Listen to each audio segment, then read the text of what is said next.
Call the finance meeting of December 10th to order. Do a roll call, please. Member Cahill. Member Childress. Member Covert. Here. Member Desart.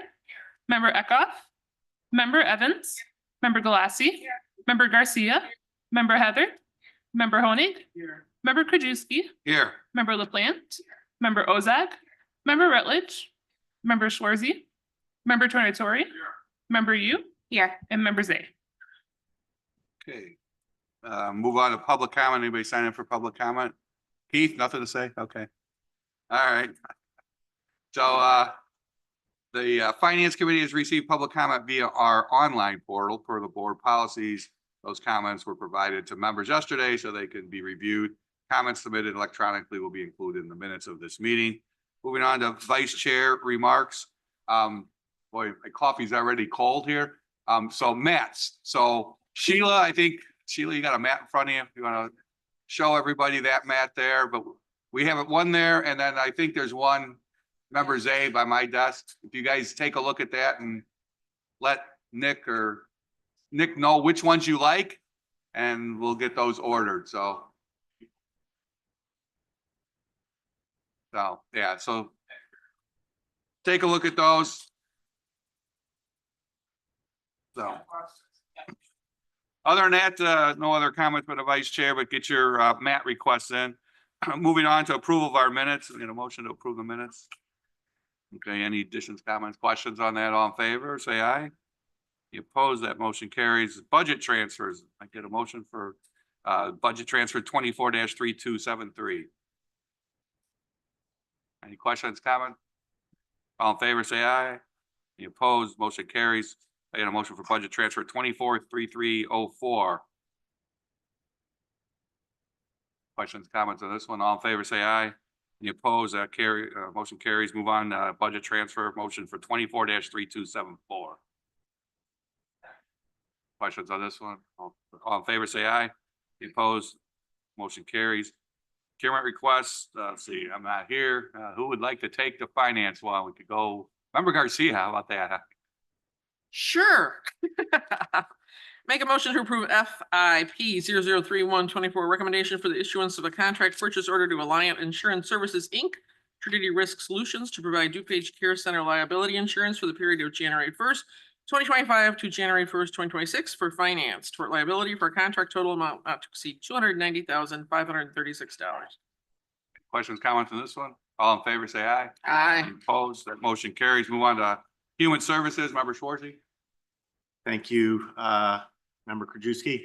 I move to discharge the Human Services Committee for the following agenda item, HSR 0022-24. That's item 7B1.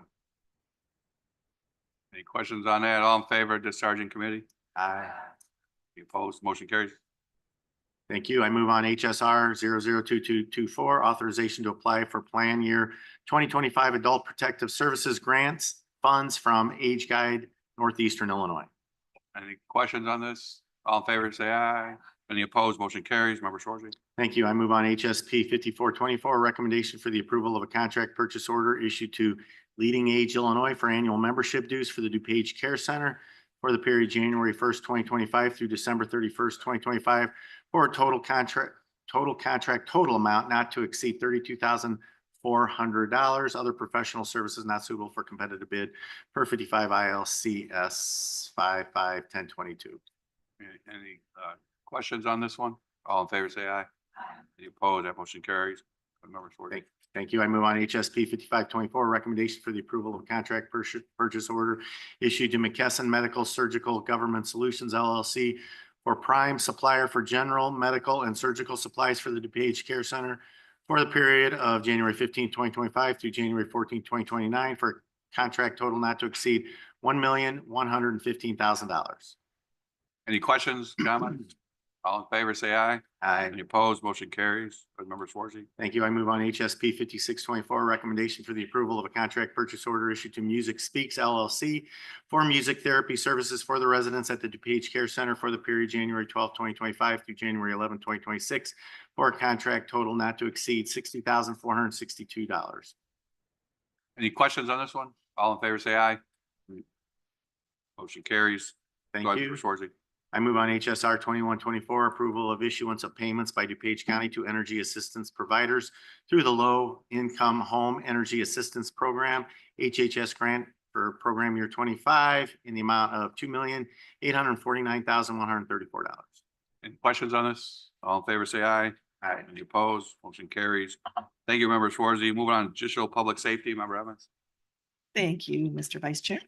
I'd like to move on JPSP 43-24, recommendation for the approval of a contract purchase order to Ray O'Haron Company for the purchase of uniforms for all sworn employees and new hires for the Sheriff's Office for the period of December 30th, 2024 through December 29th, 2025, for a contract total not to exceed $358,000. Any questions? All in favor, say aye. Aye. Any opposed? Member Evans. Thank you, Vice Chair. I'd like to move on JPSP 44-24, recommendation for the approval of a contract purchase order to Heartland Business Systems for the purchase of a scale computer system for the Sheriff's Office for the period of December 10th, 2024 through December 9th, 2025, for a contract not to exceed $244,636.52. Any questions? All in favor, say aye. Aye. Any opposed? Motion carries. Move on to Public Works, Member Garcia. Thank you. I make a motion to approve 24-3278 FMP 0081B22, Second Amendment to Resolution FMP 008122, issued to White Construction Services, Inc. to provide architectural and engineering design services and professional construction manager services under a construction manager at risk guaranteed maximum price method of delivery for the judicial annex improvements, bond courtroom expansion of the jail, and 2 new courtrooms at the judicial office facility for the 18th Judicial Circuit for Facilities Management to add additional scope of work to install new doors and other improvements for the circuit court clerk for the required increased security, increase the funding in the amount of $250,000, taking the original contract amount from $19,800,000 and resulting in a final county cost of $20,050,000, an increase of 1.26%. Any questions? All in favor? Aye. Any opposed? Move on. Member Garcia. I make a motion to approve FMP 004324, recommendation for the approval of a contract to Gray Bar Electric Company, Inc. to furnish and deliver electrical, lighting, data, and communication networking and security products as needed for various county facilities for facilities management, public works, stormwater, and Division of Transportation for the period of February 1st, 2025 through January 31st, 2029, for a total contract not to exceed $852,160. Any questions? All in favor? Aye. Any opposed? I make a motion to approve FMP 004424, recommendation for the approval of a contract purchase order to WW Granger, Inc. to furnish and deliver miscellaneous maintenance, repair, and operation parts and supplies as needed for county facilities for the period of January 1st, 2025 through December 31st, 2027 for the facilities management for a total contract amount not to exceed $176,300. Any questions? All in favor, say aye. Aye. Opposed? Motion carries. I make a motion to approve PWP 003124, recommendation for the approval of a contract purchase order to WW Granger, Inc. to furnish and deliver miscellaneous maintenance, repair, and operation parts and supplies as needed for public works for the period of January 1st, 2025 through December 31st, 2027 for public works for a total contract amount not to exceed $75,000. Any questions? All in favor, say aye. Aye. Opposed? Motion carries. I make a motion to approve PWP 003224, recommendation for the approval of a contract purchase order to CIT Trucks LLC to manufacture and deliver a Kenworth T480 chassis with Galfab hoist roll-off body for the period of December 10th, 2024 to November 30th, 2025 for a total contract amount not to exceed $196,067. Any questions? All in favor? Aye. Any opposed? That motion carries. Can I make a motion to approve PWP 003324, recommendation for the approval of contract purchase order to CDW Government LLC to furnish computer hardware, peripherals, software, and licensing as needed for public works for the period of December 10th, 2024 to June 30th, 2028 for a total contract amount not to exceed $90,000. Any questions? All in favor, say aye. Aye. Any opposed? The motion carries. Thank you, Member Garcia. Moving on to stormwater, Member Zay. Thank you, Mr. Chair. I move on SMP 30-24 approval contract to Hoyer Construction for trench rehabilitation and maintenance of the pipeline infrastructure for Lloyd Avenue in Milton Township for stormwater management. The amount not to exceed $120,000. Any questions? All in favor, say aye. Any opposed? Motion carries. Thank you, Mr. Chair. Move on SMP 31-24, approval of contract issued to Excel Electric, Inc. to provide civil and electrical work for the generator installation and contingency for Armstrong Park for stormwater management from December 10th, 2024, November 30th, 2025. Contract not to exceed $479,000 per lowest bid. Any questions? All in favor, say aye. Aye. Opposed, that motion carries. Thank you, Mr. Chair. Move on SMR 10-24, approval into an intergovernmental agreement between the County of DuPage and Milton Township Highway Department for the Lloyd Avenue Culvert Rehabilitation Drainage Improvement Project. Any questions? All in favor? Any opposed? That motion carries. Thank you, Thank you, member Mr. Chair. Zay. Moving on to technology, member you. Yes, thank you. I move on to ECO 4-24, amendment to county contract 7148-0001 serve issued to AT&T Mobility, doing business as AT&T Mobility National Act to provide wireless services, including basic cellular voice, smartphones, wireless data, and push-to-talk for county departments to increase the encumbrance by $24,325, resulting in a contract total of $1,505,860. Any questions? All in favor, say aye. Aye. Opposed, motion carries. Thank you. Member Ozog, Transportation. Thank you, Mr. Chair. I move for approval of 243225, amendment to resolution DTR 007123 issued to H&H Electric Company for traffic signal, UPS, and communications upgrades at various locations within DuPage County to increase the funding in the amount of $2,581.94, resulting in an amended contract total amount of $733,629.26. Any questions? All in favor? Any opposed? Motion carries. Okay, I move for approval of 243227, amendment to resolution DTP 034121 issued to Genuine Parts Company doing business as Napa Auto Parts to increase the funding in the amount of $70,000, resulting in an amended contract total amount of $670,000. Any questions? All in favor? Any opposed? Motion carries. Okay, I move to combine items 7G3 through 7G11. Questions on that? All in favor? Opposed? Numbers are combined. Okay, I move for approval of the following. DTP 005824, recommendation for the approval of a contract to Haschem Environmental Corporation to provide hazardous material testing, disposal, and emergency services as needed for the Division of Transportation, $40,000, stormwater management, $10,000, for the period January 1st, 2025 through December 31st, 2025, for a contract total not to exceed $50,000 per renewal option, third and final renewal. I move for approval of DTP 005924, recommendation for the approval of a contract to Atlas Bobcat to furnish and deliver one E35 Bobcat compact excavator for the Division of Transportation for the period December 11th, 2024 through November 30th, 2025, for a contract total not to exceed $61,550.44.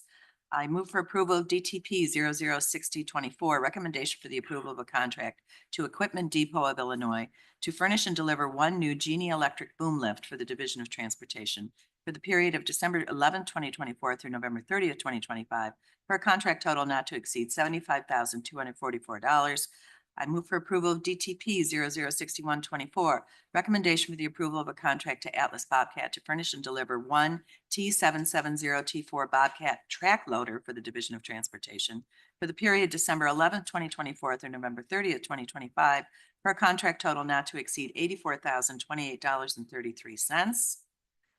I move for approval of DTP 006224, recommendation for the approval of a contract to Altech Industries to furnish and deliver one new AF 1472 chipper truck as needed for the Division of Transportation for the period December 11th, 2024 through November 30th, 2025, for a contract total not to exceed $142,219. I move for approval of DTP 006324, recommendation for the approval of a contract to HW Lochner Incorporated to provide professional services for the development of a concept study for an active transportation plan for the Division of Transportation for the period December 10th, 2024 through October 31st, 2026, for a contract total not to exceed $147,851.66. Professional services vetted through a qualification-based selection process. I move for approval of DTP 006424, recommendation for the approval of a contract to Lakeside International LLC to furnish and deliver Navistar International repair and replacement parts as needed for the Division of Transportation for the period December 11th, 2024 through November 30th, 2025, for a contract total not to exceed $150,000 per lowest responsible bid.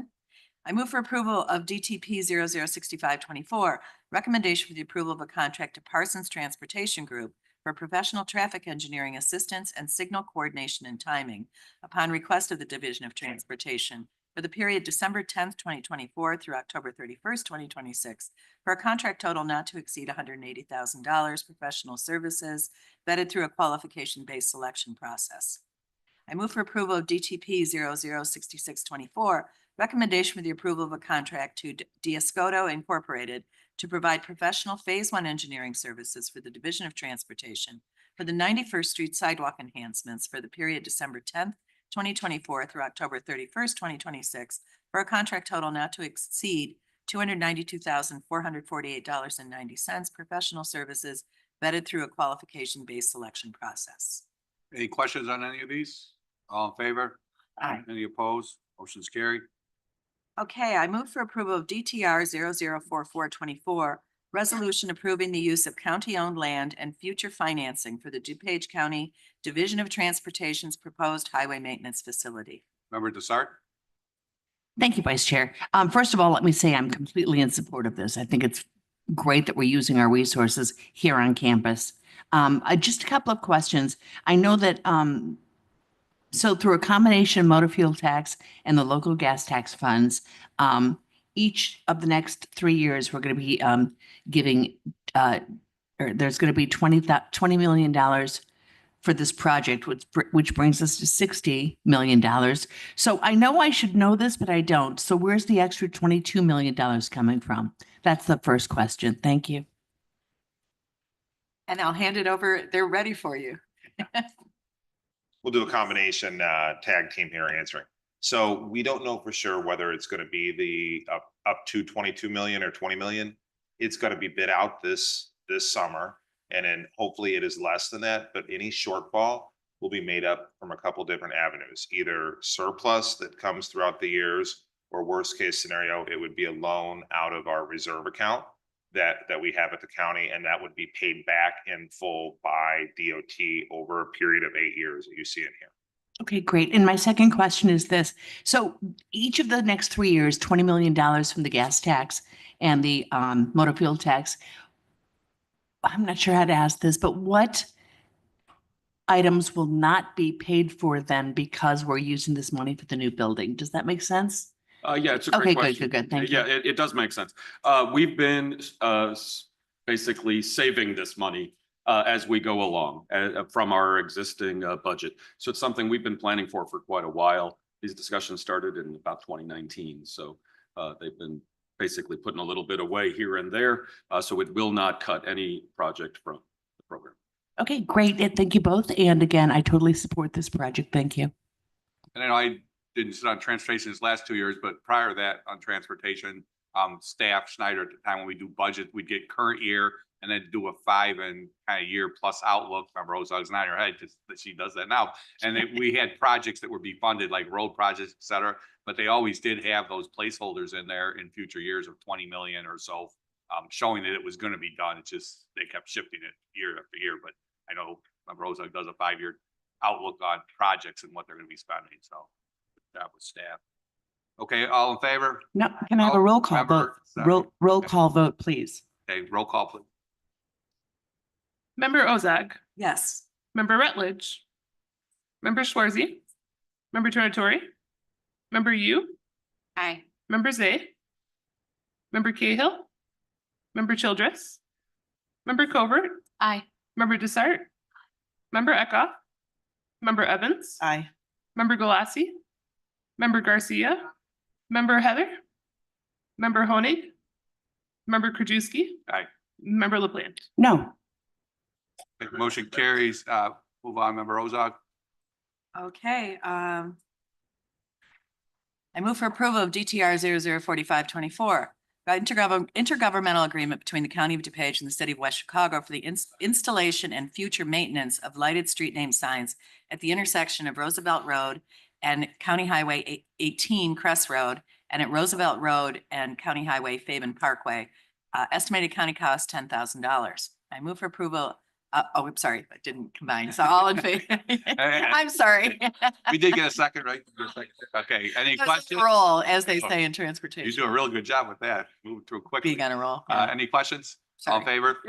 Any opposed? That motion carries. Member Ozark. Okay, I move for approval of DTR 004624 intergovernmental agreement between the County of DuPage and the Village of Elk Grove Village for the construction and maintenance responsibilities of the County Highway 8 York Road multi-use path.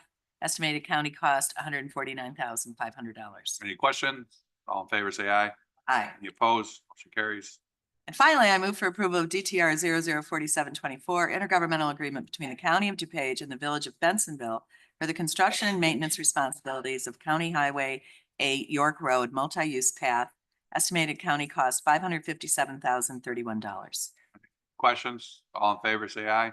Aye. Any opposed? That motion carries. Thank you, Member Ozark. Thank you. Moving on to finance resolutions. Want to take these, Paul? Sure. I make a motion to approve FIR 023724 acceptance and appropriation of the Low Income Home Energy Assistance Program, HHS grant. Program year 25 intergovernmental agreement number 25-224028, company 5,000 for a total of $3,487,312. Any questions? All in favor, say aye. Aye. Opposed? Motion carries. I make a motion to approve FIR 023824 acceptance and appropriation of the Illinois State Opioid Response Criminal Justice Medication Assistance Recovery Integration Grant Program year 25. A member of memo of understanding, accounting unit 4496 of $15,000 for the sheriff's office. Questions? All in favor? Aye. Opposed? Motion carries. Make a motion to approve FIR 023924 acceptance and appropriation of the Sustained Traffic Enforcement Program, Program year 25 grant intergovernmental agreement. This is for $39,082, sheriff's office. Any questions? All in favor? Aye. Any opposed? Motion carries. Make a motion to approve FIR 023524 revision to personnel budget. Questions? All in favor? Aye. Any opposed? Motion carries. Make a motion to approve FIR 024924 additional appropriation for the sale in error interest fund, company 1100, accounting unit 5020 for $24,114, treasurer's office. Any questions? All in favor? Aye. Any opposed? Motion carries. I make a motion to approve FIR 024324 approval of an agreement between the County of DuPage and Family Shelter Service of Metropolitan Family Services DuPage for capital expenses related to renovations in the amount of $150,000.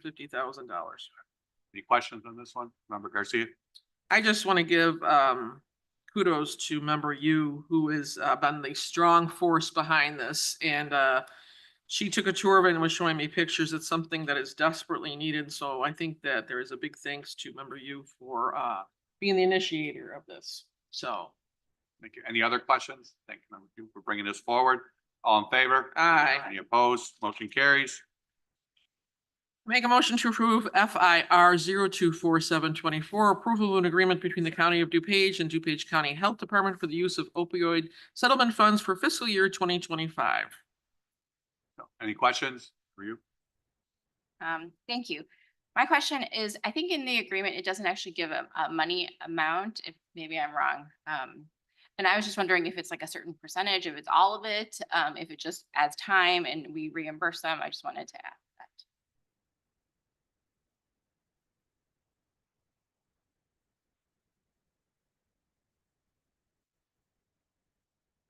For those of you that remember last year, we put aside about $800,000 for this. They've spent less than that. The funding, what they're going to need is still a little bit uncertain. So our plan is we put, originally when Jennifer did the budget, put in about $500,000. If they're going to need more, well, they'll come back during the course of the year. But hopefully as their operations kind of roll out and they know how much it's going to be, at the beginning of the year, every year, we'll come back, we'll do the IGA, and then we'll do what's maybe going to be like $800,000 or possibly more. So we're just sort of getting used to how it's going to work out going forward, but I think we have sort of a plan. And next year, it'll, the appropriation and the IGA will come at the same time. Okay. Sure. My follow-up question then is, with the opioid settlement fund, does that take the entirety of that fund?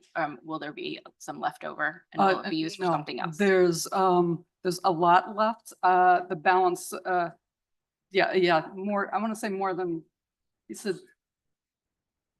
Yeah, we're getting more than that. It's over $2 million right now. So, and it's going to keep increasing. Any other questions? All in favor? Aye. Any opposed? Motion carries.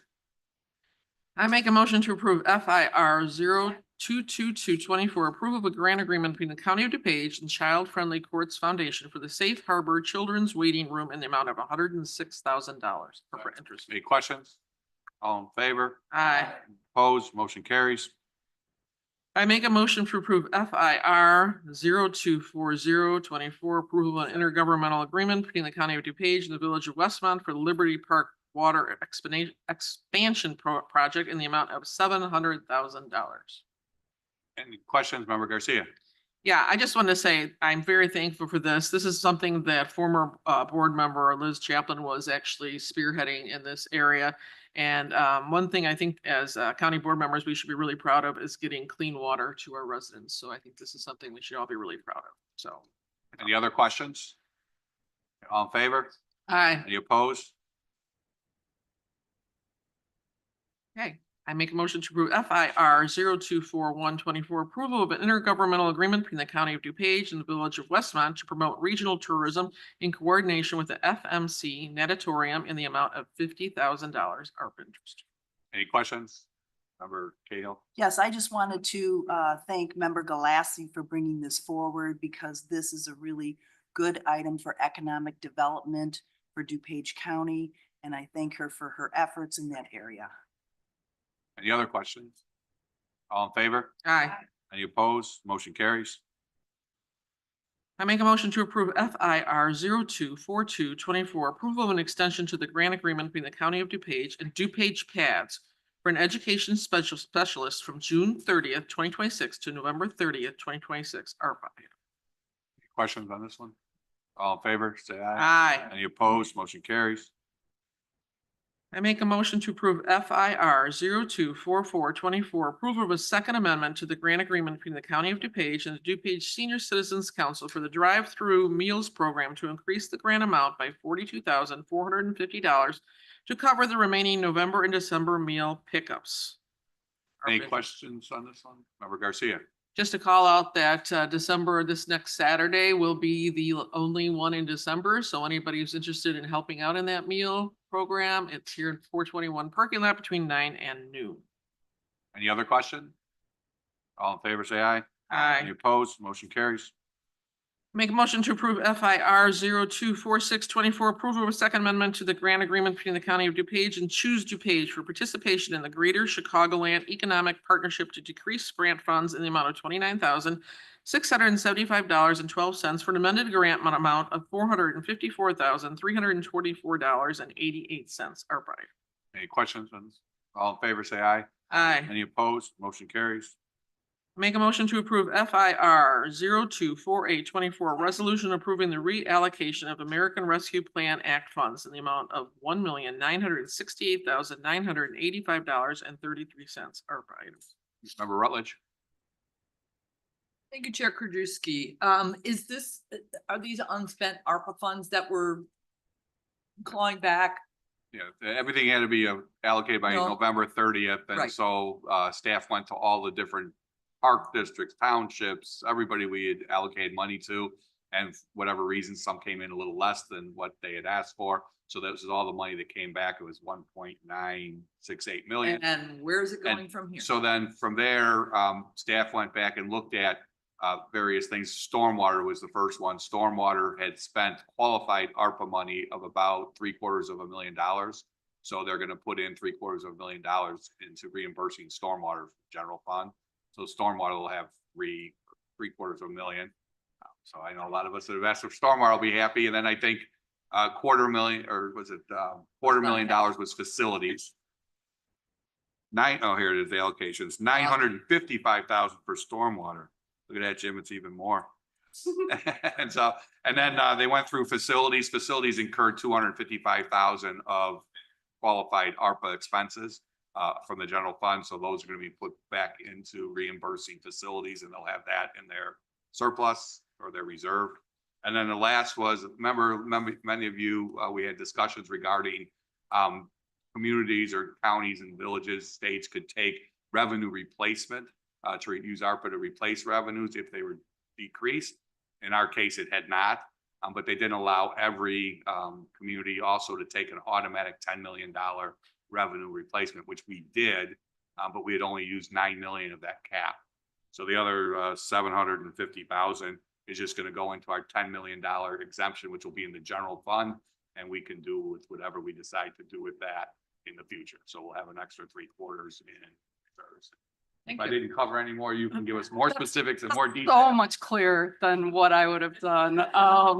Yeah, we did a slide, The but only reason I knew that was because they called me on Friday, Chair Conroy and Nick and Jeff, and they explained it all to me. So I was able to answer it. So Awesome. I got to give credit to the chair and Nick and Jeff for explaining it to me.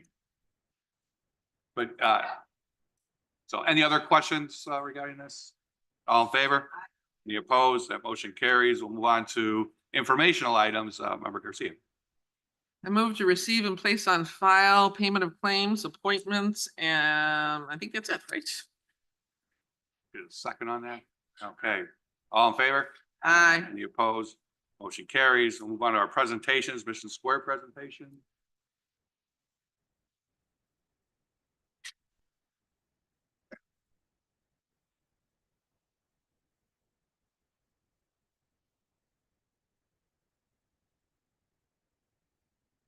Good morning. Thank you, Mr. Vice Chair. Good morning, everybody. My name is Vince Allegra. I'm a partner and managing director at Creative Planning. My firm is the investment consultant that works with the county to oversee the 457 Deferred Comp Retirement Plan. The goal today is to give the board an update on the 457 program. I'll first talk about the investments. I actually get the easy part today. And then I'll hand it over to our representative from Mission Square. They'll talk about the participant and plan health statistics in a little bit more detail. So with that, I'll go to slide 3, please.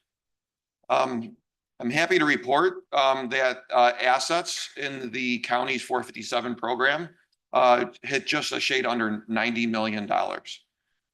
When we look at the allocation of the entire deferred comp plan, about 75% of assets are allocated between the target retirement funds. We use a low-cost index provider through BlackRock, and then the stable value money market alternative through Mission Square.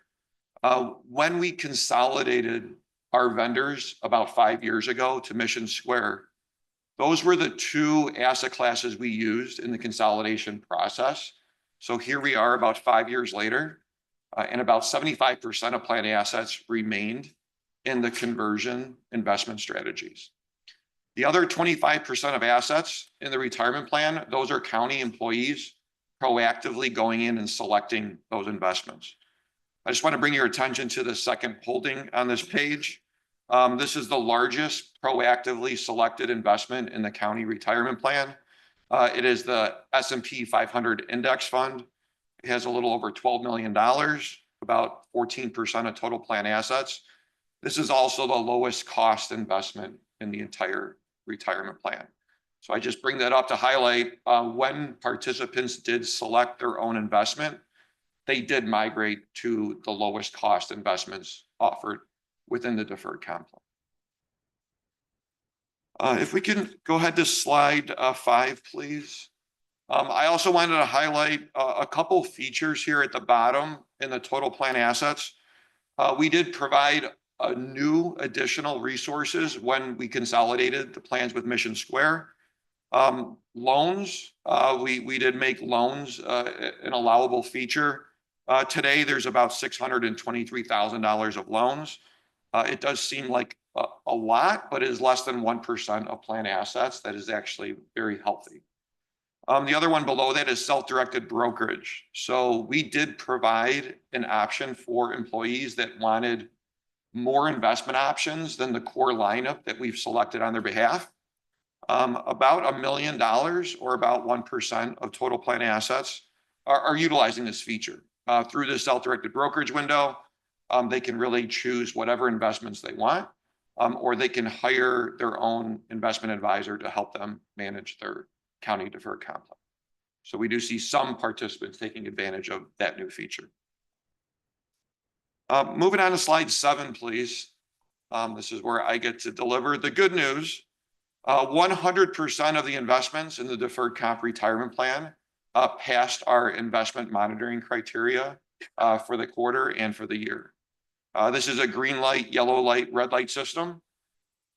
Green means it's meeting or exceeding all of the investment monitoring criteria. If it was yellow, it would mean it is on watch for the quarter. And if something was red, it means it's failed and needs to be replaced. So obviously happy to report every investment on the page is green. And then we also updated the scoring criteria to create an aggregate score. So within the green circle, there's actually a score. We rank every investment from 0 to 100. 100 means it passes every criteria from our investment committee and due diligence team. You'll actually see most of the investments in the county deferred comp plan are rated 90s and 100s.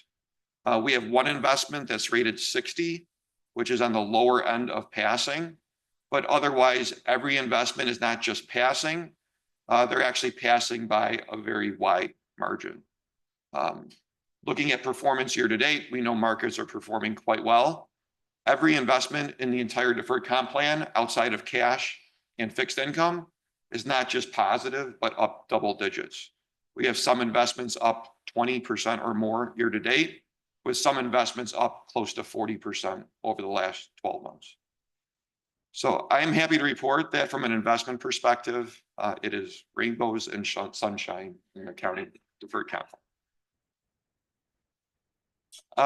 The next slide, I'm going to turn to slide 10, please. And this is just for county members that maybe are new to this report. As the investment consultant for the county 457 plan, we write and maintain an investment policy statement. So what determines when an investment is on or off watch? We actually we have a 14-person investment committee. They do due diligence on every holding within the retirement plan.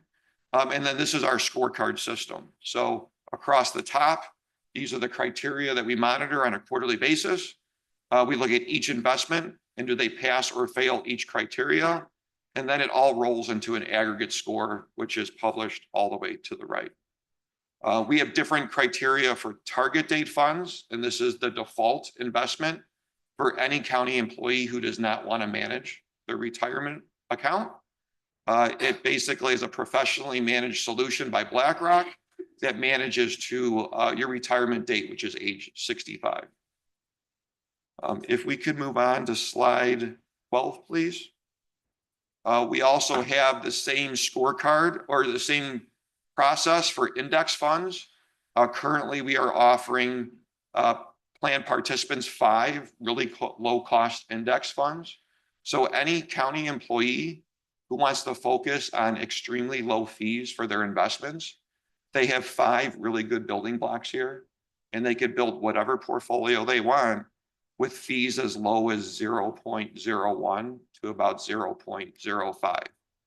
You're not going to find any lower cost investments in the entire Morningstar investment database. On to slide 13, same option. We have 3 active core fixed income for those participants that want some level of risk, but not completely risk-free like our stable value option. And then lastly, on slide 14, these are our equity managers. We also offer an array of actively managed equity funds, both US large cap, US small cap, international, emerging markets. So we have a really broad, diverse offering from an investment perspective, both low-cost passive, both active, and then for those county employees that do not want the responsibility for managing their 457, we have the Do It For Me, which are the target retirement funds. So we really did, and then lastly, that self-directed brokerage for those employees that really want even more than what's being offered in the plan. So again, happy to report, markets have definitely been a tailwind for us year to date. But the plan is not just meeting, but actually exceeding expectations at every level. So, pauses. I just had one, I assume we have the 457 Roth. Roth is available. Do we have the breakout between the two, regular and Roth, approximately what that is? Do that today. Okay, yeah, I'd just be curious to see the education portion, I think, regarding that, but I'd like to see what the breakout is.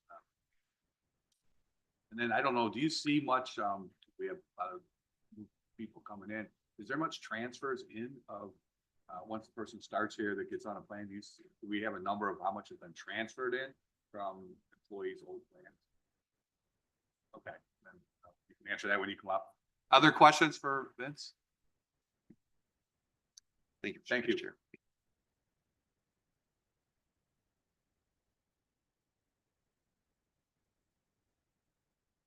Good morning. My name's Ray Fortin. I'm with Mission Square Retirement. I'm the relationship manager responsible for the DuPage County Retirement Plan with Mission Square. And I'm going to give you my report today.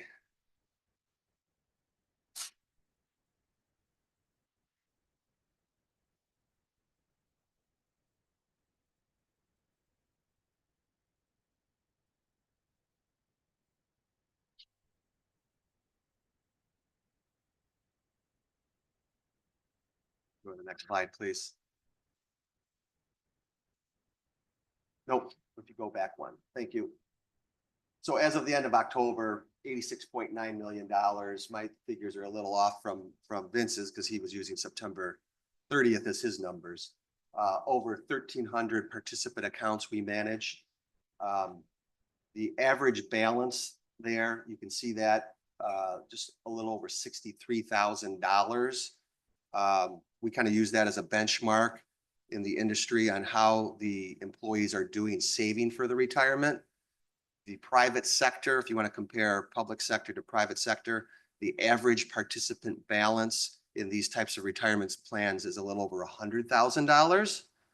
However, the private sector, for the most part, do not have defined benefit plans supplementing their defined contribution plans. So when you take that into account with what your employees are doing in saving for retirement, they're well on their way in meeting their retirement goals. Next slide, please.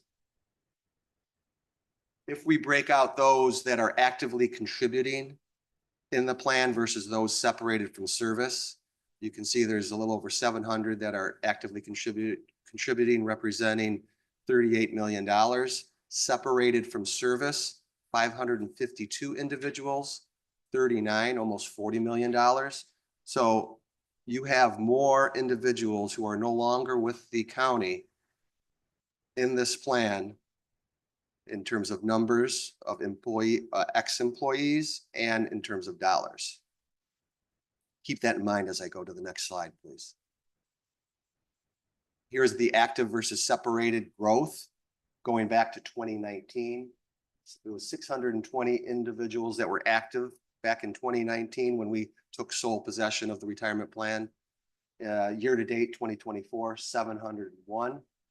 414 separated individuals back in 2019, 552 in 2024. So both numbers continue to increase. Next slide, please.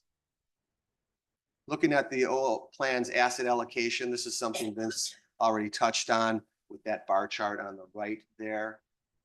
On the left-hand side, this pie ring chart, if you take a look at that, and if I give you some figures here, the age group 50 to 59 represents 28% of the population in the plan, 60 to 69, 20%, Those over the age of 60, 11%. That's 59% in total for those 50 and older. So it's a mature plan is what I'm getting at. And that's why you see so much of the assets for those that are no longer with the county versus those that are still with the county. Thank you. So separated, they're not working for the county anymore. Correct. Is there any time limit? Can they stay in the plan as They long can as stay as want? long as they want. And is that industry standard? That is industry standard. And years ago, the industry was trying to move people out of these plans and have them transfer out to their own IRAs and do their things. Now it's reversed. It's done a 180. The industry is trying to keep them in. From our perspective, obviously, we want to keep them in because it helps Mission Square. But from your perspective, the cost structure of these qualified plans are so inexpensive. So they're better off staying here from an economic perspective than going outside, but it's totally up to the individual's decision. Okay, thank you. Next slide, please. Looking at the participant asset allocation in a different way, on the left-hand side, you've got it broken out by the different age groups that I just mentioned. And you can see, obviously, the majority of the assets are with that 50 to 59 age group, which is about $31.8 million right there. The different colors represent the different asset classes. On the right-hand side, the contributions, the amount that's going into the 457 plan by the different age groups. You can see that navy blue color. That is the balanced or the asset allocation funds, the target date funds that Vince mentioned. So the majority of the contributions are going into the target date funds. And this is what we would like to see. Immediate diversification, asset allocation, it's the appropriate investment options for most of the individuals in the plan. Obviously, those that are a little maybe more interested or sophisticated in making their own investment decisions, they have the opportunity to choose any of the other investment options. But as I think we all know, most individuals really want to be guided to what is the most appropriate for them, and that's the target date funds. Next slide, please. Looking at the cash flow. So this goes back to 2019. The pink or purple color is money coming in. The blue is money coming out. You can see the first 3 years were kind of cash flow even. For some reason, 2023, there was a large outflow of dollars going out of the plan. I don't know if there was a lot of people leaving employment with the county, a lot of retirements at that point in time. And since then, year to date, we're still in a negative cash flow position. I would say 95% of our book of business is a negative cash flow position. It's not like a business where you have negative cash flow and it's a bad thing. This is a retirement plan. People are saving for their future. And when they do retire, and we talked about the numbers of individuals that are separated from service, they're taking the money out they have that they saved their careers for to live in their retirement. So again, it's just something we monitor and keep track of, but nothing to be concerned of. Next slide, please. Year to date, 2024, our education and outreach. Kim Brownlee is our retirement plan specialist and does a terrific job out there meeting with your employees. We have 40 dedicated on-site days. She has met 169 individuals year to date, had 124 enrollments into the plan. We've had 31 individuals increase their contributions. Our CFP, Certified Financial Planning Services, we conducted 24 webinars throughout the year. Kim had 5 group meetings. We had 49 individual CFP consultations. And then in terms of roll-ins into the plan from outside, year to date, $1.1 million.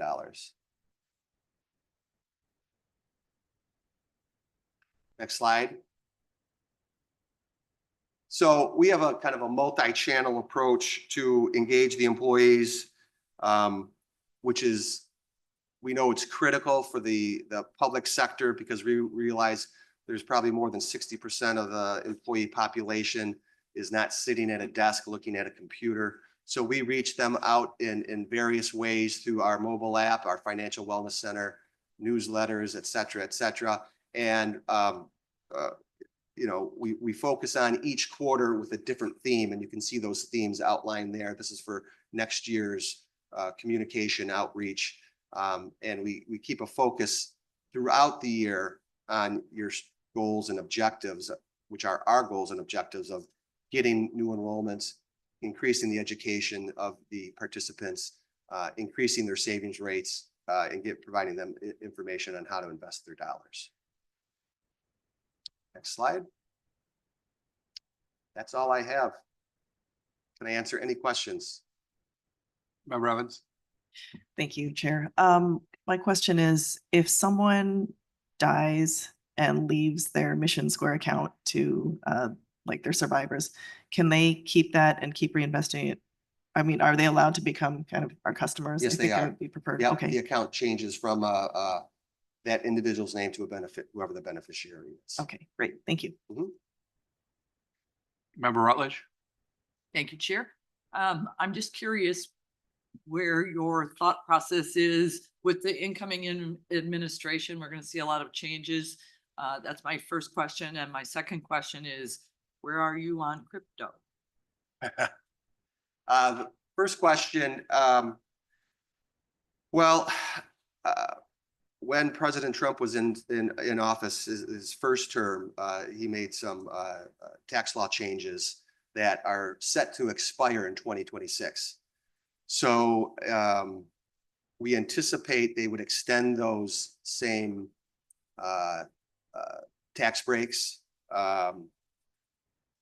From an industry perspective, we see this industry going, you may have heard the term, the Rothification of the retirement industry. And for those of you that may not know, what I'm referring to is after-tax dollars going into these retirement plans. The federal government wants their tax dollars beforehand, so they're pushing that initiative. Now, I'm not saying that's good or bad.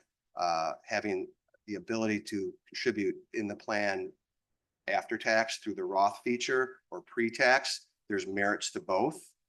We encourage both. We like the flexibility for individuals to choose, depending on where you are in your life. It makes sense for some individuals to do Roth and makes some for individuals to do pre-tax. So where that's going to go, it's up in the air. There's going to be a moving target related to that. Your second question with crypto, again, with the election results, you've seen the increase of crypto in terms of a return. I think it's over 200, is it 150%, something crazy like that. That's a specialty investment option.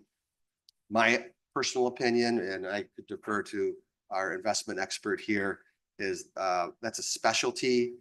It should be outside the merits of a qualified retirement plan. If somebody's interested in that, they can do that on their own. I don't think it belongs in a plan like this. Other questions? Yeah, remember. Thank you, Mr. Chairman. First question I have is, do you have a percent of the employees for this last year that have retired and taken out their money? And then I guess my second question would be, what is the average time frame those employees that have retired would then have taken their money out, as opposed to leaving it there for a while? Well, I don't have that figure. I'm sorry, I can get you that figure. But for those that do retire, it's a mixed bag. Those individuals that work and have a financial advisor outside of the plan, typically you'll see those take a full rollover out, take the entire balance out of the plan fairly quickly upon retirement or separating from service and moving to their financial advisor to work with individually. For those that stay within the system themselves, they're pretty quick about setting up their distribution options. Most of them set up monthly installments to take their money out fairly quickly, because once they stop getting their paycheck, they need their money. So it happens very, very quickly. Thank you. That was helpful. Go to the microphone, Vince. Just wanted to follow up with a great question. One of the reasons why we went through the consolidation process 5 years ago was because when we had 5 different vendors, the all-in fees were about a little over 1%. Today, the all-in fees are about 0.25. So we reduced fees by 75%. So your average county employee today through the 457 plan, they cannot duplicate on their own from a fee perspective what they're getting from $100 million institutionally priced retirement plan. So we're actually seeing more employees stay in the plan longer, given the fee structure is so compelling and at a price point they cannot get on their own. So we're actually seeing those timelines extend, especially now that the county plan it went through the RFP and consolidation process. Thank you. I had one question. I'm not sure you or Chris would be the one to answer that, but with regards to the retirements, talk about employees retiring. So when they retire, they get their accrued vacation. Maybe depending on how long they're here, they're getting a big lump sum check. Do we at least, I know we can't advise them, do we at least tell them they have an option of when they get that big check of max funding their 457 plan? Yeah, there's information out there and we do see that activity. So we do see there's special forms that people do So to but we tell them that increase. they have that option so they can. Yeah, put that 30 information grand is or there. whatever it is. Yes. Yeah, and people are exercising those options as well. Great, thank you. Other questions? Thank you very much. If you do the 75 basis points on 90 million, that's a big number. That's $1 million of savings for the employees. It is in their account and compounded. So thank you very much for the presentation. Moving on, we have presentation DuPage funding request discussion. And thank you, Member Garcia, for bringing this forward.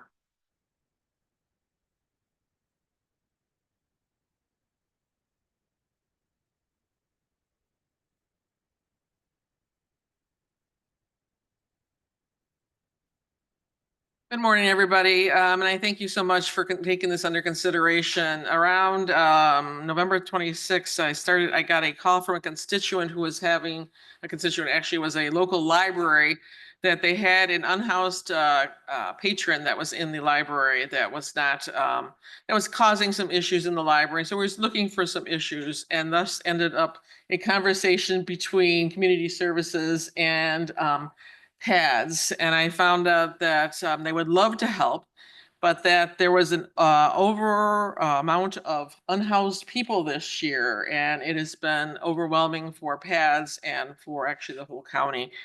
I'm here with April Redzik from PADS and of course Mary Keating. They're looking for a request, I think, for 353,880, but I know Mary's going to give you some information because with this, we were able to make, and I'll have Mary explain a little bit more, but a great cooperation with the DuPage Foundation in terms of getting them to get some money for this program. So working together, I think it's going to be a little bit less, but with that, we'll be able to house at least 70 people for 104 days. And we know with the cold weather coming, and I know when I have to go outside and it's freezing with my dogs, I hate it. So I cannot imagine having to live out there full time. So I'm going to turn this over to Mary Keating, who's then going to go on with the request. Thank you. First, I want to thank Member Garcia for her concern about this issue and for bringing it forward to the board. As she said, PADS is looking for assistance to house approximately 70 people from their waiting list for a couple of months.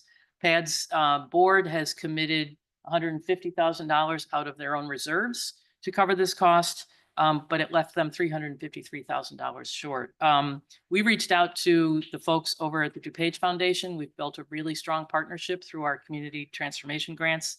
While they don't have a grant cycle at this time, what they agreed to do was send out a special appeal to their donor advisors, recognizing how dire the circumstances are for unhoused folks in the winter. DuPage Foundation has raised well over $150,000 towards this effort, and closer to the $180,000, $190,000 mark. So what we're suggesting is that the county provide $200,000 out of the Housing Solutions Fund. You know, as you'll recall, we've set aside $5 million in that fund. So we're recommending $200,000 from the Housing Solutions Fund, with the DuPage Foundation making up the additional $153,000 And really anything above and beyond that from the DuPage Foundation could be used either to house more people or to allow PADS to reduce the amount of their own reserves that they need to pull for this fund. So April is here. She'd be happy to answer any kind of questions. You know, the first question is, why is there a waiting list? Well, it's because the interim housing center is full every single night. So unfortunately, there's just so much capacity. So. Thank you. I had a question, April. And I think this is great for us county to get involved, and I would suggest going forward, and our Chair Conroy is going to appoint the new board members to the committees, et cetera. The intergovernmental committee works with DuPage mayors on intergovernmental to try to get participation from municipalities also. Do you get any support at all from any of the municipalities currently? We receive the mental health board funding for our supportive housing, but municipalities do not provide a regular funding source. And the other piece in that when you're talking to municipalities could help too, is there's also not an overnight warming center. Other Not municipalities. meant financially. No, neither. Because we're going to be No. coming up with some money, which I think is great to help with this crisis. I think our intergovernmental should be going to our DuPage mayors, municipalities. I mean, I know Member Garcia brought up Lyle. We have the same issue in downtown Downers Grove, and I'm sure many of the municipalities have the same homeless issues. I think their villages can also help to come up with some funding. I think should be encouraged to contribute also to DuPage PADS on top of what we're doing. But I would suggest our intergovernmental members work with our municipal side to try to encourage them in the future also to help out with that. Thank you. Member Cahill. Thank you. Two quick questions, April. Sure. How many children are on that 70 waiting list? Great many- question. So children are still prioritized for our interim housing center, and we have our education liaison and our wraparound services there. So we are still bringing families in. That wait list is individuals because we continue to Okay, good. prioritize children. We have seen more families, so that's pushed the wait line back for individuals. And I will add, with the exception, and this is what we did with ARPA funds as well, if we have a family with a domestic violence situation and it is not safe for them to be at the IHC, then we move them over for safety. So, but that would really be the only reason, unless we can't get them in right away. And then they would be the first on the list to move over as soon as we have an open bed. Okay, great. Second quick question. Prior to the permanent pad site, there were all these satellite sites all around. And from our church and everything, we would go over and volunteer. Is there a possibility to go back and try to set up some of those satellite sites for a pad shelter? We have talked to a few different churches who might be interested in that. We do not have one committed who would do every night or consistent nights. So we might have like Monday and Thursday, but then we still wouldn't have the other days. We have reached out and to see if there was an interest in that prior to our talk about this. Member Galassi. Thank you, Chair. So just so I understand, are you utilizing hotel rooms when your facility is full? Is that where okay, Yes. that's what I thought. Member Holland. Thank you, Chairman. First, I just want to say thank you to Member Garcia for being so mindful about this issue and bringing this up, and Mary Keating in April. Do you guys have a number of how many people on the waiting list last year at this time there was in comparison to this year? That's a great question. So since we've opened the IHC when it comes into winter months, we'll have people who might typically be unsheltered during the year or might be less likely to come into shelter. It's usually about 20 to 25. And we went up to 103 in October. So much so that I actually thought maybe a program closed or there was a mass eviction somewhere. So I reached out to, I'm a part of the Illinois Shelter Alliance, and I said, are you all seeing this? And why do I have 4 times as many people as usual? And up in Lake County, it's 9 times as many. This is a problem across the state of Illinois right now.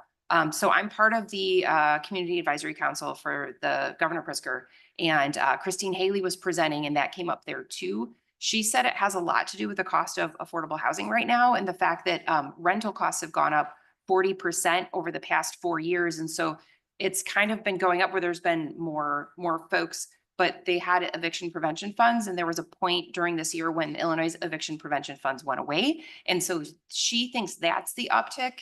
And until we get a better handle on affordable housing, this may continue to be a trend. So we're also looking at ways we can be more prepared in case the number is more like 80 to 100 moving forward.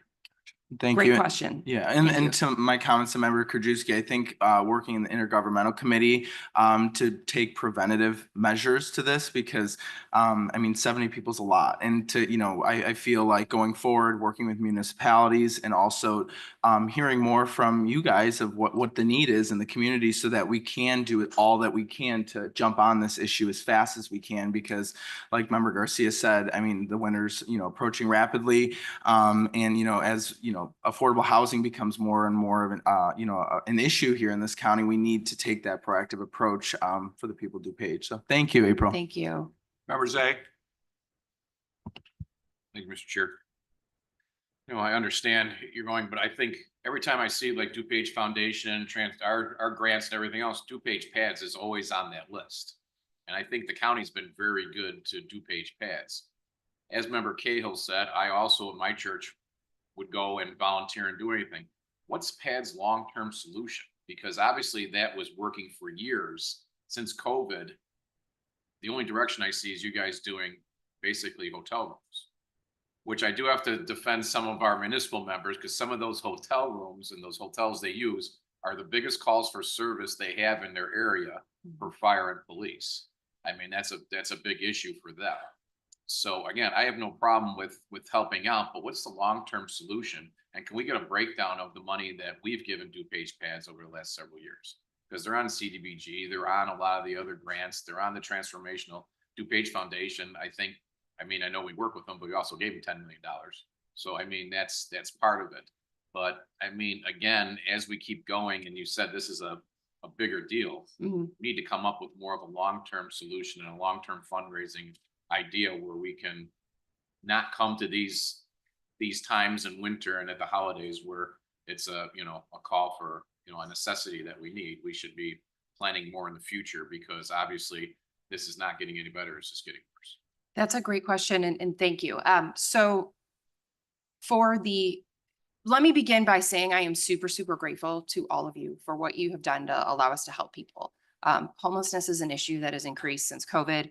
Domestic violence has increased in a huge way. And so what we will also see coming in numbers we'd never seen before are families, especially domestic violence survivors. In 2019, we'd have 5 to 10 children coming in. Right now, I have 103 staying with us only at the IHC. We have women coming in who've been severely battered and literally with nowhere to go. And you know this, the domestic violence response situation has just blown up so much so that when I talked to Family Shelter last week, they are completely full. And if they have any open bed, it's because they have a family room with 4 beds in it and 1 open bed. There's literally no more space. The need and the jump in the need shocked us as well. And we are looking at solutions and also troubleshooting with other folks across the state who are also having this come up. Last year and the year before, the Aurora Transportation Center also had a winter warming opportunity, and they have closed that. So in the past, when we didn't have folks that we could get in right away, at least we had a place for them to go at night. And that option has gone away as well. A couple of things we've looked at over the long term is whether we might be able to rent a space, be it like I reached out to the county fairgrounds to see if we might be able to do that for 3 months just during cold weather. Kankakee has a traveling bus that they have refashioned into an 18-bed mobile shelter. So we're meeting with them next week to look at that and what it costs, because that might be something we could ask for a federal allocation for. And if that's 18 people and we got 1 or 2 of them, that could be 40, and we would have an option. And we are talking to churches again too, to see if anyone has a space there. I do not disagree with you. We do need a long-term solution around this. The whole state, quite frankly, needs a long-term solution around this. You will read in Capital Facts next week, I was interviewed by them around this and the need for more ETH funds, because that could be a funding source rather than me coming to you all again after you already bought us an interim housing center and helped us repeatedly through multiple streams. I don't disagree with you. I do think we need some long-term solutions around it. And quite frankly, I feel terrible asking you for money again. You all have done so much for the people we're serving. And I see the number of people whose lives you've saved every day. Yeah, no, and I'm not saying that, but again, we see funds being spent by this state on migrants coming in when we have our own people that need shelter. We have veterans out there that we never hardly ever talk about that are part of this population that need help too. So there's a lot of people out there that need help that a lot of people don't realize. And again, working with stakeholders, working with the state of Illinois, who's got to have some skin on this too. I mean, I hate to remind people, we are the second largest county in the state and everybody thinks we're rich, but we're not. And we have a lot of needs like everybody else, and homelessness and, you know, food insecurity are a big part of that. So I think we should be working with our state legislators and work on some kind of big solution, not big solution, but some kind of solution that will help our area. So thank you. And I'm not accusing you of anything. It's just sad that we come to this and that we need this, but it's going to continue to happen. And I think we can all put our heads together and come up with some kind of solution. April, if you would you just, to Member Zay's point about police fire calls, can you just talk about the fact that you're putting case managers at the hotel that you will use as your scope? Sure. And for your all knowledge as well, it is not in Downers Grove. For client safety, I can talk to you offline about our where. They did give us a cost of $63.50 when they heard that I was asking you all for money. So thank you for letting me use your names in advance.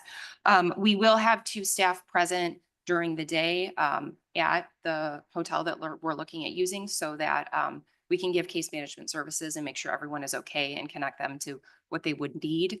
And that would be what we're looking at doing. And sorry if this is minutia, but we would look at utilizing staff who are already trained at our interim housing center. We will hire new temporary workers for the IHC and then move our seasoned staff over. So these folks who have been literally unsheltered for a while can have more case management resources to try and get them out as quickly as we can and into a more permanent option. I also think it's important for board members to understand. So under the old night by night shelter, my understanding is the total capacity each night was about 150 folks, correct? 100 to 150. And now with the IHC model, there's over 300 people being sheltered every single night. So by converting to the IHC, not only is it a more stable and dignified environment, you know, it's 24 hours, it's not just overnight. It's doubled or in some cases even tripled the amount of folks that are being sheltered by PADS. Member Hader. Thank you, Mr. Chair, and thank you, Member Garcia, for bringing this forward. My question is really, the number is very specific. You say 104 days. Are you looking for a seasonal solution? If you can just explain as to why you're choosing it to be, because it's just over 303 months. So why 104? And as people are coming in, are you observing a mental health component as well? And are you working with the health department to provide them the mental health solutions and help that they need as well? Sure. Absolutely. On the mental health side, we connect with the health department. They've been fantastic partners from just general service to if we need a crisis unit. The mobile crisis unit has been fantastic for the folks we're helping.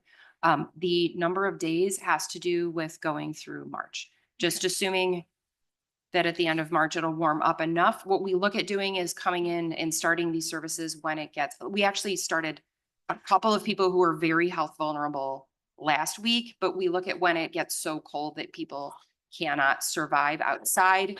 And then folks who are in cars and who have no car to starting with folks who have no car just to make sure they are sheltered. And then again, making sure we prioritize children because kids can die between 5 and 15 minutes if they're out in the elements when it gets below freezing. Thank you. Sure. And just a little bit adding to that is, if everything goes well, how soon do you see for you to get started on this? If you tell me today, I will start this. Like it's going to get cold again on Thursday. Yeah. So we'd want to start reaching out. As soon as you tell me, we will get started. Thank you. And just from an agreement standpoint, we don't have, this is a discussion item today. So if the consensus is to move forward, we would actually bring the agreement in January at the next meeting. However, because we're partnering with the DuPage Foundation, those funds are available immediately. Yeah, we know we have enough money to get us to January, so the ask is $200,000 to be able to, from the affordable housing, that we would put on the agenda, so we get consensus shortly in January. Remember you. Thank you. Thank you, Mr. Chair. So I appreciate you three so much, working on this, and the numbers are truly alarming. That was really shocking what you said about Lake County, and that right now it's like 3 times the number that it was maybe the year before, the 2 years before. And I think that just goes to show that there is some onus on us, the county board, with regard to our Affordable Housing Solutions Committee, our task force, that we really do need to be working on this. And setting forth some long-term plans, just as Member Day had said. My question actually has to do with, you said that there are about 70 people that would be immediately taken off the wait list and housed and for these 104 days. So April, you know that I do have a constituent and she's at Elmhurst Clarion Hotel, and basically her entire paycheck goes to her weekly stay at the hotel. And therefore she is completely reliant on food pantries and just the help of strangers to help her get through the rest. So these people that you're talking about, though, those people are on the wait list and they're just completely unhoused. They're not even in a hotel. They're not even working, that kind of thing. So I think the issue, though, is that there are these people who, it's supposed to be 30% of your check is supposed to go to housing. 100% of her check is going to housing right now. So I'm also concerned about people like that. And this particular constituent, which I believe you talked with, Mayor Cunningham from Woodridge also reached out to you about this person as well. Anyway, all that to say, yeah, I just think we have so much more that we could be doing for our residents in DuPage County. So I am definitely in support of this. And I hope that we can all think more about long-term plans. Thank you. Member Colbert. Thank you, Chair. First of all, I just want to say thank you to all of you. Mary Keating, Member Garcia, everybody, thank you so much for doing such honorable and noble work for the homeless. Also, I want to let you know, please do not apologize for asking for money from the board. You are asking for others, not for yourself. So I'm definitely in support of this. I do have a potential solution. I'm thinking, you know, the wheels are turning in my head. And I'm not sure if maybe Greg Bedeloff from Choose DuPage could answer this question, but I don't know what the status of these buildings are, but in my district, I believe there are, or there were, or there currently are, I don't know what the status is, but there were empty corporate buildings along Deal Road.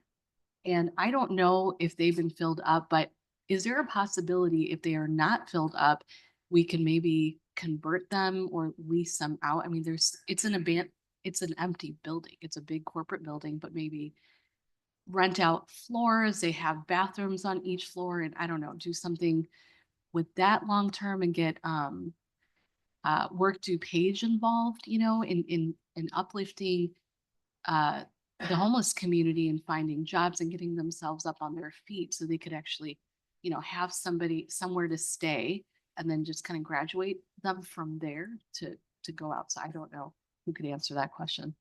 We have thus far, municipalities do not, if you call it shelter, municipalities do not traditionally allow it in a business district. So I would be very open to talking to the municipality, but we would need to have we would have to have zoning approval to do it. Right. Which I'd be very interested It would be in exploring with interesting, you. like it would be a revamp, but I don't know if that would be feasible or for a long-term solution. I would probably have to talk to Greg and then also Sam, Member Tornatore, and just, you know, I don't know. It's just a possible solution. It would be long-term though. It would. Member Swarzy. Thank you. Thank you, Member Krajewski. Great job, Member Garcia and Mary Keating for working on this. I do want to give a shout out to our Chair Conroy for coming up with the use of the funds coming out of the affordable housing funds. And when April, you say that unaffordable rent and things like that is a huge part of the reason the numbers have exponentially increased. I think that's great. I do want to let this board know that there may be hard conversations coming up, maybe not this year, but certainly potentially next year as our community services is over half funded by federal grants, and with the changes in the administration, we don't know what's going to happen, certainly in possibly 2025, but certainly 2026 and beyond. So again, nice job, and thank you guys very much. Thank you. Member Desart? Thank you, Chair Krajewski. This is such important work, and I thank you all. Thank you for your presentation, April. When I was in college for several years and then after for several years, I volunteered at a homeless shelter / crisis intervention hotline. And the work we did there was amazing. The rooms were about the size of a dorm room, not quite as big as a hotel room. And just the safety and security people felt of having their own bed, their own pillow, their own door to close, and the dignity of having a shower. Things that we don't even think about. The dignity of having a shower is so important. So April, I did want to ask you, you talked about wraparound services. Do you work with the DuPage Housing Authority at all to give people a more permanent home? We do when their voucher system opens up. We do, it's like a voucher party and everyone gets, we make sure everyone has internet access. We have internet access as the IHC, but we make sure everyone comes in regardless of whether they're in street outreach or the interim housing center to help them apply for vouchers. And case managers help them with that process to make sure they're in good shape for all the pieces. Perfect, thank you. And no more questions, but I just had a comment. I've got the 2025 DHA maximum voucher allowance effective January 1st, 2025.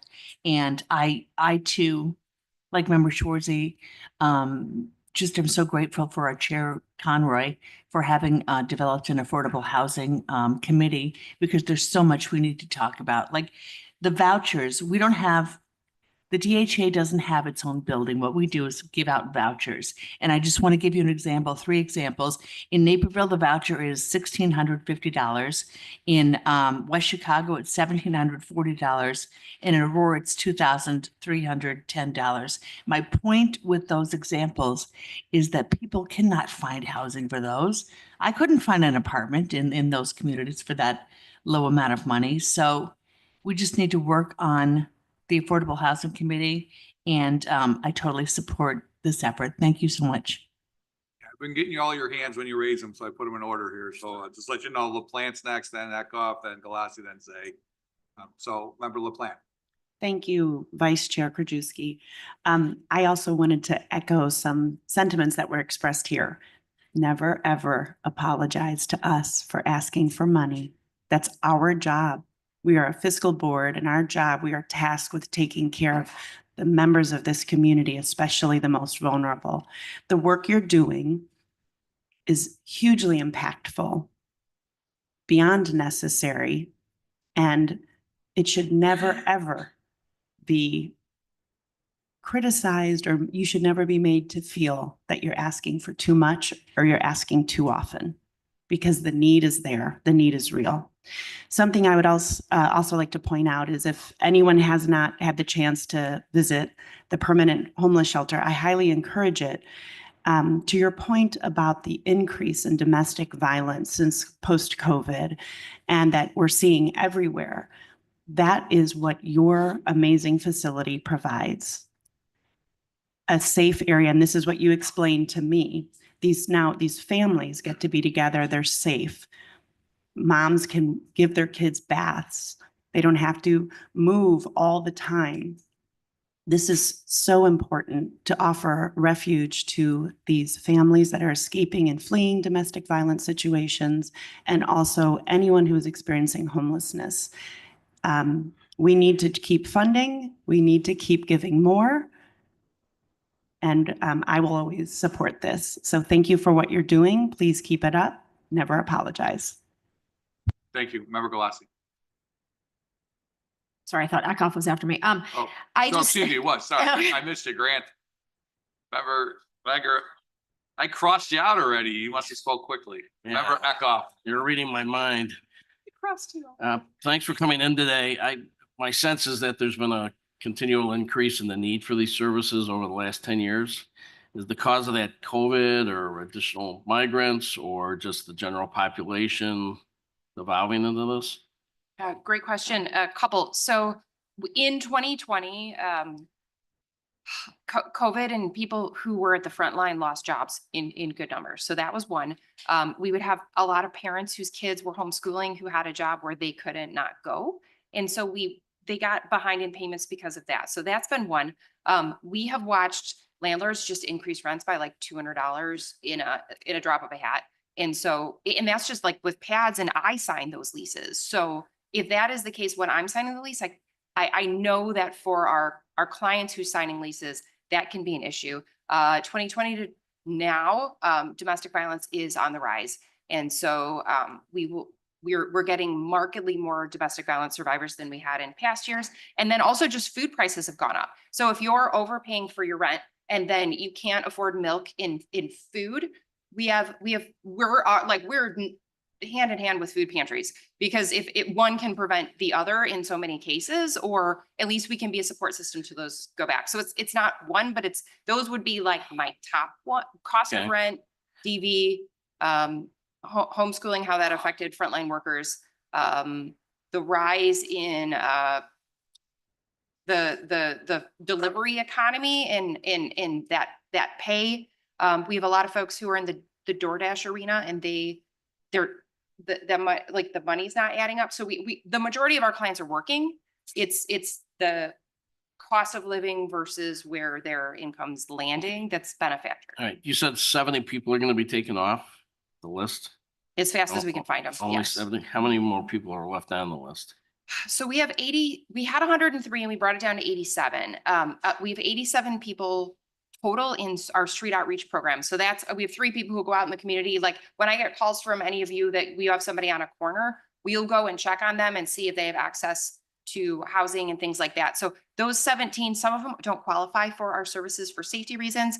Some do not want to come into any form of social services, but they will let us go out and bring them water and make sure they're okay, or they'll come to us to shower. And so they'll go to our Wheaton Center and shower like a couple times a week. So there are some in that's why our 87 turns to 70. There are 70 who either qualify or would be willing to go in right Well, now. hopefully over the next few years, the number is going to go down. But if not, it seems to me there needs to be a continual long-term solution to this, because winter comes every year. And Agreed. it always gets cold, and we know what's going to happen. So I just think we need to put a plan in that's in place so that we are able to keep doing this. But just a comment regarding what a few other people have said. I'm not sure our housing committee, which is more of a long-term, hopefully, solution, is the venue to solve this problem, because I see this as more of an emergency situation where you gotta get the people in out of the cold so that they are warm, safe, have food, and like that. But I mean, you're not planning on keeping these. Hopefully, they're going to transition out of the program after a period of time, right? That is a great question. So we partner with places like Habitat for Humanity to just in terms of like the housing. If you're playing musical chairs and how many folks are available, if more folks can have an affordable like Habitat for Humanity type of house, and you're targeting like 80 to 100% AMI. If those people move out, I have more people at our interim housing center who could move into an available apartment. And then there'd be more spots at the IHC for my wait list of 87. So if you had more, like if there more apartments were available, we do have folks with some income, but not enough income to afford their apartment. So it could, if you ever want me to come visit that committee, I would love to come talk to you all, but that's sort of like what we're seeing in terms of trends and where people land. It's all a pipeline. It's the continuum of care. So it's the log jam now with the IHC, and folks can't find an affordable unit to move into. Also senior housing. All right, thank you. Member Galassi. Thank you, Chair. So actually, that was kind of what I wanted to touch on. A lot of people have been talking about long-term solutions. Do you have a statistic as far as length of stay? Because I know the goal is to get these people into more permanent solutions. So are you seeing the length of stay increasing because the affordable housing isn't there? And if so, I mean, I guess I'm just kind of reiterating what Member you said. Like, I understand what Member Eckhoff said, that the Affordable Housing Committee isn't the solution, but it ultimately can be if we can provide more affordable housing units, then it just helps the pipeline. So I guess my question is the length of stay increasing because of the lack of affordable housing? So we would like our length of stay to be at about 6 months or less. I want it to be a day, but realistically, nationwide, if you get to 6 months, that's great, knowing that some are going to take longer and some are going to take shorter. We right now if we have rapid rehousing dollars, it takes about 90 days once they qualify for them to actually find an apartment. And if that was 30 days, that's 60 days more that we could open up a space. So there is definitely a correlation between it. We were up to about 11 months and we're down to 10 months with some of the new rapid rehousing dollars that have come in. But the number of days it takes right now to get someone into an apartment is awfully long. And our longest stayers right now are for a while, it was families of 5 or more. Now it's actually seniors. Our longest, the ones who are with us for like more than a year, 400 days, there are seniors who cannot get into a senior housing complex because the wait lists there are so long and there's no opening. So, and they would do well in that sort of environment if there was a spot available. So we're definitely seeing a need for more senior housing. And then again, apartments of 3 and 4 bedroom apartments. That's the other where we see that big lag just because they aren't available in the community. And when you're prioritizing for supportive housing or rapid rehousing, or our domestic violence focus rehousing, a lot of those are bigger families. And so if there were more spaces to move them in, we would have more rooms available for our wait list. Sure. So right now you said you're down to 11, you're up as high as, you're down to 10, you're up as high as 11. What was that like last year or the year prior? Like, is it continuing every year to increase the length of stay average? So because we've had more folks come in and more rapid rehousing come in, we went from 11 to 10. We creeped, I want to say, from like 8 or 9 to 10 during the time we owned the IHC, which is in 2022. Prior to that, it was harder to get length of stay data because people were going, like maybe they would go if it was a night in Elmhurst, but they didn't want to go to Naperville. Or we also had a lottery system. So you might not go in for a day because your number didn't get called and then you just slept outside in the cold pre your help to get us the IHC. So that affected numbers and where you could calculate numbers, because if we had, 20 spots and 35 people outside, we would literally like pull their name out of a lottery to decide if you were able to sleep inside or outside that night. Okay. Well, I do think it would be very helpful for you to come to the Affordable Housing Committee and just say like, these are our most, highest in demand types of units that we, so we can try to build the solutions around helping this issue. Members A? Yeah, I'm just concerned that you said we only have one meeting. I mean, I would think procedurally, once you get the paperwork done, we can get this to the chair for emergency expenditure and we can just ratify it in January when we come back. I mean, I would rather us get that money done sooner and get it spent out. I mean, that would be, I don't think anyone would have problems on that board doing that. I just hate to wait around until that first meeting in January to do this. So I think they have the funding to keep them till then. So yeah, but who knows if something happens? You know what I mean? I would rather get them the money up front than not worry about it. So I'm sure we're gonna get consensus from the board today. And again, I think this will qualify as emergency expenditure under our rules to let the chair go ahead and approve it. So we can figure it out. Thank you. Member Evans? Thank you, Chair. April, I want to thank you for all the work you do. I've been listening to what DuPage Pads does for the last couple of years, and I have to say, just hearing how you describe the moving pieces and with the work you do through Mary and Member Garcia also, you are agile, you are efficient, and you care, and that is something that we are just so fortunate to have that, because with government bureaucracy, I don't think we could get that half of what you get done, just through our machinations. But you are doing a great job, and thank you for taking care of so many people with such little money. So I'm absolutely going to support this, and good luck with the season, and come back. Thank you. We couldn't get what we done. We couldn't get what we get done without you though either. So thank you. You have us. Member Rutledge? Thank you, Chair. April, Paula, Mary, thank you for all you're doing and bringing this to us this morning. You mentioned that sometimes you get calls from people who say, oh, there's a person here and you send people out to check. I've been like when I see people panhandling on the corners, I ask them if they have a cell phone. I give them a little bit of money and I tell them to call 211. Do you have better solutions, or is that a good way forward, or? Okay. So I will share what I do and what Chad Pedigo does in case it's helpful to you. I keep gift cards to like an inexpensive place where somebody can go warm up and get coffee. And I keep that with our street outreach card, which I'd be happy to get to. If any of you are interested, please reach out and I'll mail it to your house. But I keep a little package just in my side door. And so I'll roll down the window and say, hey, do you know Alex from our street outreach team? Please go warm up and get a meal and then call us. And so that is, because then it also feels like you've already helped, like they know you're helpful and you want to help. And also it's a lot easier to ask for help when you're not hungry or in panic mode. And so sometimes that will help too when And they're that going through it. 211, I'm sorry to jump Yes. on you a little bit there. That 211 would also be a good resource, so I'm not giving you Absolutely. bad advice. Okay, thank you. Sorry. Yeah, real quick. I know we're taking the class picture in a minute. Two things. I've heard about the Housing Solutions Committee a number of times. Remember, the Housing Solutions Committee's